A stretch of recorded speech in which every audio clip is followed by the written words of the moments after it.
Hello मित्रांनो, नमस्कार. आता आपण इयत्ता 5वी परिमिती व क्षेत्रफळ हा पाठ बघणार आहोत. यामध्ये आपण पहिली एक्सरसाइज बघणार आहोत. सुरुवातीला परिमिती काय ते समजून घेऊया बघा. बंदिस्त आकृतीला परिमिती असते. बंदिस्त आकृतीच्या सर्व बाजूंची लांबीची बेरीज म्हणजे त्या आकृतीची परिमिती होय. तर ही एक आपण जर आकृती घेतली, ह्या आकृतीच्या सर्व बाजूंची जर बेरीज केली, तर त्या सर्व बाजूंच्या बेरीजला परिमिती असं म्हणतात. तर मित्रांनो या ठिकाणी बघा, आपण जे ए-बी-सी-डी बघत आहोत, या ए-बी-सी-डीमध्ये त्याची परिमिती किती आहे? हा 4 आहे म्हणजे हा समोरचा सुद्धा 4. 4 आणि 4 8. 5 आणि 5 हे वरचं पण 5. 5 आणि 5 10. 10 आणि 8 18. म्हणजे इथे परिमिती किती होईल? 18. ओके. त्यानंतर बघा काय म्हणले, एका आयताच्या लगतच्या बाजू 10 आणि 7 सेमी आहेत. तर त्या आयताची परिमिती किती? बघा 10, 10 2 वेळा असेल. कारण आपण एक आयत जर असा घेतला, तर 10, 10, 7, 7, 10 आणि 10 20, 7 आणि 7 14 म्हणजे 34. तर त्याची परिमिती किती असेल? 34.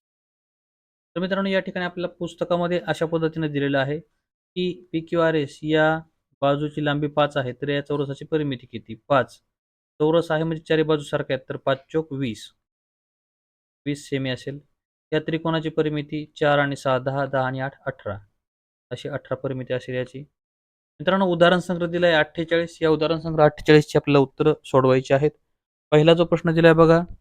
काय म्हटलं याच्यामध्ये सर्व बाजूंची बेरीज करायची आहे. 7 सेमी, 14 सेमी, 16 सेमी आणि 20 सेमी. जर आपण या सर्वांची जर बेरीज केली, तर आपलं उत्तर येतं 57 सेमी. त्यानंतर मित्रांनो इथे बघा हा दिला आहे. या सर्व बाजूंची बेरीज करायची 8 semi, 10 semi, 6 semi, 6 semi, 10 semi आणि 8 सेमी. तर या सर्वांची बेरीज जर आपण केली, तर ती आपली येते 48. 48 सेमी. सेमी लिहिणं सुद्धा आवश्यक आहे. त्यानंतर हा जर पुढचा बघितला तर 8 आणि 8 16, 18 आणि 18 36 आणि हे 12. तर या सर्वांची बेरीज जर आपण जर केली, तर ती येते 64 सेमी. तर अशा पद्धतीने आपण या ठिकाणी अ, हे पूर्ण उदाहरणं बघितले आहेत. मित्रांनो व्हिडिओला लाईक करा, चॅनलला सबस्क्राईब करा, जेणेकरून अशाच प्रकारचे छान-छान व्हिडिओ तुम्हाला मिळत राहतील. भेटूया पुढच्या व्हिडिओमध्ये. धन्यवाद.